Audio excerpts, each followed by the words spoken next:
तो आप बुला रहे हैं, इस पर आपने कभी विचार किया? आपने कभी विचार नहीं किया। आखिर राम मंदिर बन रहा है, मंदिर कितने हमारे चित्रकूट में जाकर देखिए, भगवान राम के कितने मंदिर बने हुए हैं जहाँ पर उनके वास्तव में चरण रखे होंगे, चरण पड़े होंगे। ये कोई राजनीति का विषय नहीं। राम मंदिर के उद्घाटन को राजनीति से जोड़कर देखा जा रहा है। विपक्ष कह रहा है कि इस पर राजनीति नहीं होनी चाहिए। देखिए, विपक्ष का राजनीति से जोड़ के देखा जाना बिल्कुल गलत है, क्योंकि अब सबको जानते हैं कि भाजपा के सरकार में हुआ और अभी तक कांग्रेस थी। देश आज़ाद होने के बाद कांग्रेस थी, तमाम गठबंधन की सरकारें थी। अगर उनको इतना ही लगाव था राम से और हिंदुत्व से, तो आज तक ऐसा कुछ क्यों नहीं किया है कि न्यायालय जो है उस पर फैसला देता है। अब भाजपा की सरकार में ऐसा हुआ कि न्यायालय ने फैसला दिया, न्याय हुआ और राम मंदिर बन रहा है। निश्चित तौर पे भाजपा को श्रेय जाएगा। आप लाख भाजपा की सरकार में राम मंदिर बन रहा है, भाजपा को श्रेय जाएगा, क्या कहें? भाजपा की सरकार में राम मंदिर बन जरूर रहा है, परंतु इसका श्रेय जो है सबसे पहले उसका ताला जो है अयोध्या का पूर्व प्रधानमंत्री राजीव गांधी जी ने खुलवाया था।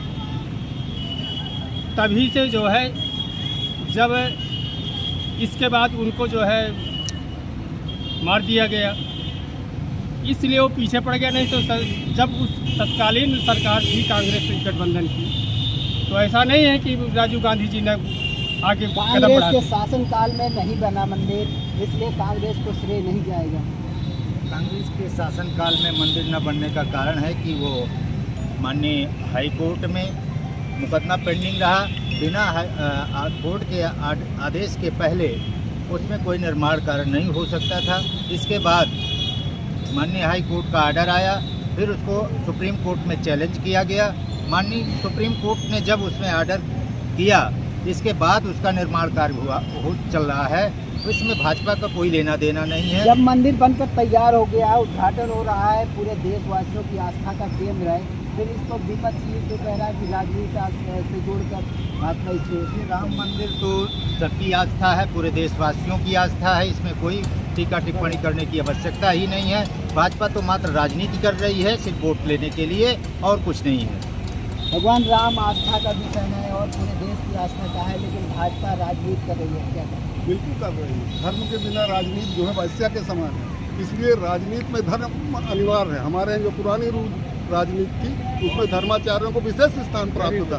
जब से धर्म से धर्माचार्यों को निकाला गया तो राजनीति वैश्या के समान हो गई। जिन्होंने भी राम जन्मभूमि का विरोध किया, इसी कांग्रेस सरकार ने हाई कोर्ट में लिखित हलफनामा दिया था कि राम एक काल्पनिक चरित्र है। इनके कहने से क्या होता है? राम एक काल्पनिक चरित्र है, कांग्रेस ने कहा। ये कांग्रेस ने नहीं कहा था, ये भाई साहब अभी कह रहे हैं कि काल्पनिक करते हैं, स्वयं स्वीकार कर रहे हैं। ये हम नहीं कह रहे हैं ना, हमारी सरकार ने कभी कहा। कांग्रेस की सरकार ने लिखित हलफनामा दिया सुप्रीम कोर्ट में, निकाल लीजिए हलफनामा, हाथ निकाल बकायदा उसको प्रूफ है। अब हवाई लफाजी मारने से कुछ नहीं होगा। लिख के दे चुके हैं कि ये काल्पनिक है राम। जो राम को काल्पनिक कहते हैं हमारी नजरों में वो भी काल्पनिक है, और उनको कल्पनाओं में ही जीना चाहिए। आप भी काल्पनिक है इनकी नजरों में, अगर भगवान राम काल्पनिक है। ये स्वयं स्वीकार कर रहे हैं कि हम कल्पना से ही इस देश में रह रहे हैं, और कल्पनाओं पर कोई देश चल नहीं सकता है। राम जी हमारे आस्था के प्रतीक हैं, और वो इस देश में सत्ता को संभाले थे और पूरे देश को अखंड भारत में उन्होंने राज्य किया था, और उसको कांग्रेस मानती है। ये नहीं है कि नहीं मानती। कोर्ट में जो हलफनामा था वो क्या था? कोई हलफनामा नहीं दिया गया, सब झूठ बोलते हैं। इनकी झूठ की फैक्ट्री ही है देश में। कौन सा हलफनामा दिया गया? क्या हलफनामा दिया? भाजपा ने भी एक हलफनामा दिया है कि राम एक काल्पनिक चरित्र है। ये कोर्ट की प्रोसीडिंग है। अगर कोर्ट किसी भी वकील अपने मुकदमे के पक्षकार की पैरवी को करता है, तो ये निश्चित तौर पर पार्टियों से नहीं जोड़ा जाना चाहिए। हर आदमी किसी न किसी विचारधारा, किसी न किसी पार्टी से जुड़ा होता है। अगर उसने ये हलफनामा दिया है तो उसने अपने वादी के कहने पे दिया होगा, कि ना कि उस पार्टी के कहने पे दिया होगा। पार्टी उसमें कोई आज तक कभी भी कोई पार्टी, ना भाजपा रही होगी, ना कांग्रेस रही होगी, ना सपा रही होगी, ना बसपा रही होगी, कोई ऐसी पार्टी नहीं थी जो राम मंदिर का मुकदमा लड़ रही हो। इसलिए जो भी मुकदमा लड़ रहे थे वो निश्चित तौर पे अपने पार्टी का हलफनामा दिया भी है, उसका दिया है। और आज जब सरकार से हलफनामा मांगा गया तो सरकार के नुमाइंदे होने के नाते भाजपा गवर्नमेंट ने भी एक हलफनामा दिया है कि राम एक काल्पनिक चरित्र है। इस पर राम एक काल्पनिक चरित्र है, भाजपा का भी नहीं, भाजपा ऐसा सपने में नहीं कर सकती, क्योंकि भाजपा का आधार ही राम है। उसका पूरा वोट बैंक चला जाएगा, उसकी पूरी राजनीति खत्म हो जाएगी। राम सेतु पे क्या कहा था झूठा उन्होंने? बोल रहे हैं। मेरा एक प्रश्न है भाई साहब से कि राम सेतु पे क्या कहा था, भाजपा ने क्या कहा था? कांग्रेस की छोड़िए, आपकी सरकार है, आपकी रिस्पॉन्सिबिलिटी बनती है। आप बताइए कि राम सेतु पे आपकी सरकार ने क्या हलफनामा दिया है कोर्ट पर? हमारी सरकार ने हलफनामा कोर्ट पे दिया था कि राम सेतु आपको जानकारी प्राचीन है? है और आपके जो नासा से जो तस्वीरें ली गई फिर उसे अमेरिका ने स्वीकार किया कि हाँ ये बनाया हुआ है प्राचीन राम के समय का। निश्चित तौर पर भाई साहब को जानकारी नहीं है। अभी गूगल करके देख लीजिए आप, जो भी राम सेतु का मामला है वो राम सेतु की जो कार्बन डेटिंग हुई है, जो नासा से तस्वीर ली गई है और जो कार्बन डेटिंग हुई है, उस कार्बन डेटिंग पे जो वैज्ञानिक तथ्यों के आधार पर जो निर्णय आया था उसको सरकार ने दिया है, जो कि देना भी चाहिए। मैं इसको गलत नहीं मानता हूँ, सरकार सही तथ्य देती है। भाजपा सरकार ने भी सही तथ्य दिया।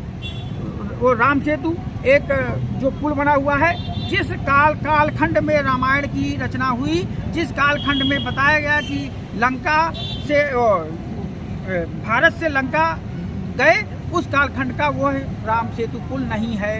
ये बात कहना कोर्ट में, ये कोर्ट की प्रोसीडिंग है, कहीं ना सरकार गलत थी ना कहीं कुछ था। आज जो हो रहा है ये गलत हो रहा है। लेकिन अगर राम मंदिर बन गया है और राम मंदिर आस्था का विषय है हर हिंदू के लिए, तो इसको काल्पनिक क्यों कहा जा रहा है? हमारे यहाँ राम भी आस्था का विषय है, शिव भी आस्था का विषय है, शंकर भी आस्था का विषय है, अल्लाह भी आस्था का विषय है, गुरु नानक भी आस्था का विषय है। ये आपसे किसने कह दिया? हमारे संविधान में क्या कहा गया है?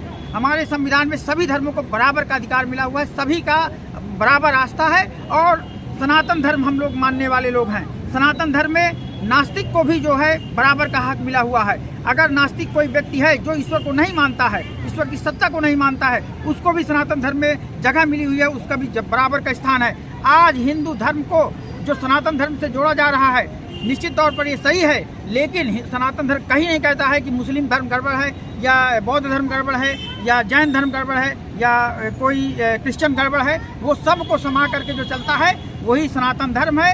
उसी का सनातन धर्म सब लोग मानते हैं, सब सनातनी हैं, फिर भी ये लड़ाई क्यों? देखिए, सनातन जो जितने भी धर्म बने हैं ये धर्म नहीं, धर्म सिर्फ एक है, वो है सनातन। ये सब पंथ हैं, ये सब पंथ हैं और धर्म सिर्फ एक है, सनातन। ठीक है ना? और इन्होंने अपने अपने हिसाब से धर्मों की संरचना कर ली। पंथ को लेकर लड़ाई क्यों? पंथ को इसलिए लड़ाई है कि जो जिन्होंने ये पंथ बनाए उनकी विचारधाराएं अलग हैं। हमारा सनातन मेरा धर्म, भाई साहब से एक प्रश्न का उत्तर दे दे भाई साहब, कि सनातन धर्म में कहाँ पर लिखा हुआ है कि हिंदू के अलावा कोई धर्म नहीं है?